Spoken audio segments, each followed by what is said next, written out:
Alright, what's up, you guys? It's that time again, and we're going to be talking about controversial news, and today we're going to be talking about Donald Trump, um, and basically his whole ego attitude towards his presidential elections, presidential campaign. But before I like to start, I'd like to give a big shout out to All Time Conspiracies for emailing me and enjoying my video. That gave me, I'm very, I have a lot of gratitude towards them for reassuring me that my videos are good enough for even for them, for people who have 600,000 plus subscribers, which is so much more than mine, which I have 4, and I can't even imagine getting up that high, even past 100. That's just kind of, I can't really imagine myself doing that, because what I have now is just so scary, or not scary, but just it sends a kind of a chilling feeling up my spine, only because I'm so grateful for you guys.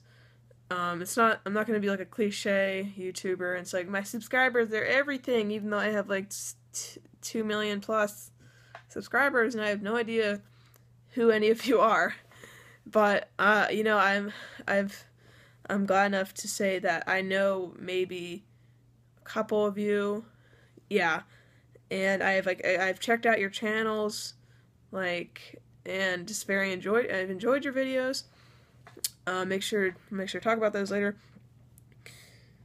But yeah, thank you so much, All Time Conspiracies. Definitely check out their videos. But yeah, so on to Donald Trump, and he was just quoted as saying, or no, the CNN's report, the billionaire businessman was unapologetic and defiant as ever about a number of controversies that have kind of passed over his presidential campaign. Have passed over his presidential campaign in a wide-ranging review with CNN's Anderson Cooper on Wednesday. And so basically the whole controversy around him is that he has hired illegal immigrants, but they're not just, it's one thing to hire illegal immigrants, but it's also another thing to hire criminal illegal immigrants. Well, they technically already are illegal immigrant, or a criminal, criminals when they pass over here, because it's definitely illegal to go over the border without going through customs first, and yeah. But what these people have done already in Mexico, or just, yeah, that's where they're from. They're all from Mexico, the men that are working for Trump in this construction hotel in Washington State. And he cannot reassure that they have illegal, he knows that they're illegals because it's cheap work, because they'll do anything for money. Because what else they got? They can go back to their crappy lives in Mexico. I doubt they want to do that for their families or for themselves. But to me, it's also kind of selfish that they do that, just to jump the border, because maybe actually, never mind. Maybe it's not selfish. Maybe because they had to take that risk. They had to do it because they didn't have any other choice. Maybe they weren't even citizens in Mexico for some reason. But anyway, voice crack. He said that once he becomes president, which is weird because once you become president, you don't have a company, and you can't do anything about that company. Actually, Mitt Romney had one, but I'm not sure what that one. He still has it because he lost.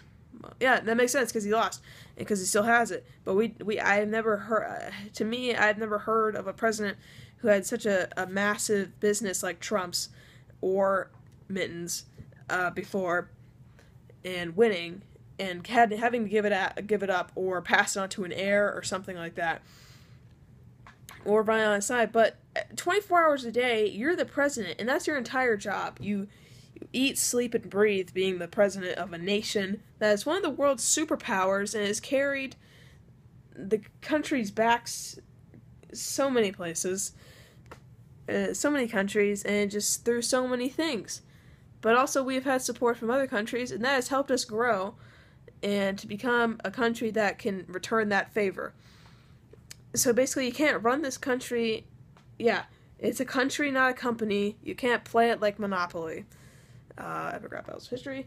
But yeah, we would get rid of him immediately. That's just an empty promise that he is not going to keep, clearly, because it's empty. Because, like I said before, it's cheap work, and he's not going to give that up. He's not going to hire actual citizens, which know what they're getting into, and know what they want very firmly. But this was apparently about, I guess, Jeb Bush, who was the other presidential campaign, along with Hillary Clinton, which I'm pretty sure Jeb Bush and Hillary Clinton are going to be the two final presidential candidates, because Trump's not going to get in that spot. He's a businessman. He's a douchebag. I mean, he's a weird haircut. But anyway, so I assume that Jeb Bush's wife is a Mexican, because according to a tweet that Donald Trump posted on Twitter, said hashtag Jeb Bush has to like Mexican illegals because of the influence of his wife. I don't know if she's either a Mexican or like a Hispanic activist or just a Hispanic in general. I mean, I'll have to do a little bit more research on that. But apparently he said in an interview, not regretting it, and it was not authorized. He said, "No, I don't." Or it's like, "I don't. Do I regret it? No, I don't." He basically stated that if he loves his wife, he'll have to do it. He'll have to like keep he'll have to change the immigrant policy and just get rid of customs. Maybe that's probably what he's implying. And then another point, he was talking about a couple of business deals that bombed, and they were worth tons of money. But he's I don't think he's a billionaire. I'm pretty sure he is, but if not, he's probably high in the millions. And it's like, I'm very rich. What you're talking to me is peanuts, like peanut money, like a couple bucks. That's a couple bucks to him, because it didn't even put a massive dent in his large wealth, or a dent in his massive wealth, whatever. Now let me just talk about this country.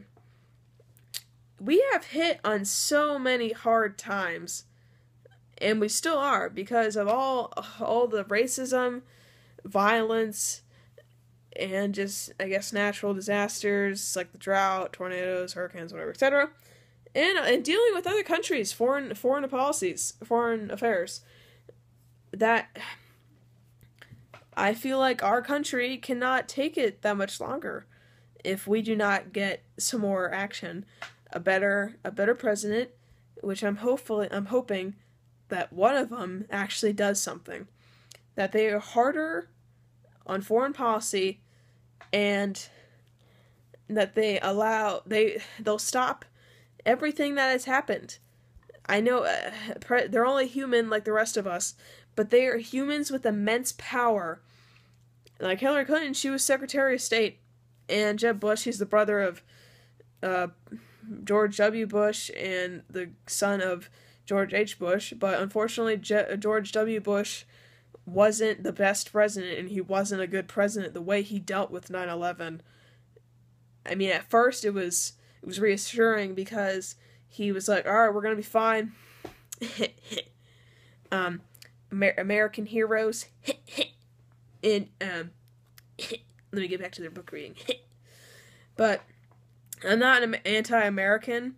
I just want to state that right here and right now. I am an American citizen. I am proud to be so. But to be honest, sometimes I regret living here, only because of how screwed up our country is. And it's a national embarrassment that this has happened. Like all the things I've had, like shootings, all this death and chaos that has hit so many cities, and that a lot of our cops are racist. But I'm not saying all cops are racist. It's just that it's a given that people in the South are going to be racist. And I live in a southern state, which I mentioned in my last controversial news video, that there's a lot of racists where I live in the South and in Virginia. And that's just, it's upsetting, because in the North, that's not accepted. Racism is not accepted whatsoever. And that's how it's always been. Like the North, I admit, there was slavery in the North, the Union, and but it wasn't as bad. I mean, slavery, it's terrible, it's awful, but they didn't have it so. Slaves were definitely treated better up in the North, but if you're a slave, that's crap. But what I'm saying is that the South treated slaves like animals, but the North treated them with somewhat with respect, considering what they're doing to them already. They're slaves for life, or unless they decide. Well, I guess a little bit after. I don't even know. But it comes to a point that if we don't stop now, we're just gonna hit a dead wall, and once that dead wall hits, where do we go from that? I mean, we are such a large country that it's impossible to imagine that we would fail on something, which we have several times. But it's very concerning to me that we're falling apart very slowly. And I've read that probably in the next 2 decades, we may not survive as a country if we don't turn around our financial issues and just all the gun violence and everything. That's for another video. I'll talk about gun violence later. But I cannot express this enough. If the next president of the United States doesn't take action, and then we're screwed. We're screwed. Because I hate to break it to you guys, but Obama didn't do much. He didn't say what he was promised. It took him 4 years to drop the unemployment rate below 8%. 8% may not seem like a big number, but when you compare it to the millions of citizens that are in the U.S., that's a ton of people. That's thousands, hundreds of thousands. I'm not doing the math right now, but it's probably hundreds of thousands, maybe even more, maybe even less. But it's a ton of people. And if Hillary Clinton or Jeb Bush, because screw Donald Trump, he's not getting in there. I'm pretty sure, I'm 100% sure it's not going to happen. If Hillary or Jeb don't take any sort of responsibility or strict action on foreign affairs and all the other crap issues that we have in this country, then my family might have to move. We might have to move to Europe, like the United States or UK, or something like that. I don't even know. Maybe Ireland, because that's where we're from. I don't know, you guys. It's really scary. As an American, it's extremely scary. But most kids my age are probably not concerning themselves with that. They're probably just screwing around, harassing each other. But anyway, thanks for staying with me. Sorry I got a little bit off track. But in some way or another, I was tied in. Talked about presidents and all that. But ending the video, Donald Trump is not going to be in the presidential elections when it comes down to the final two. Alright. Have a good day. I guess, I'm going to start calling you guys my subscribers theorists. I encourage you to dive into any conspiracy theory or any secret society, even though my warnings about the Illuminati doesn't really matter. I mean, I don't believe a lot of conspiracy theories that I've come across. I need cold hard facts though, but at that point, all right, whatever. So you guys are called conspiracy theorists now. Congratulations. If you're a subscriber, you're a theorist. But if you're not, subscribe. Join the community. All right. So have a good day and see you later, my theorists.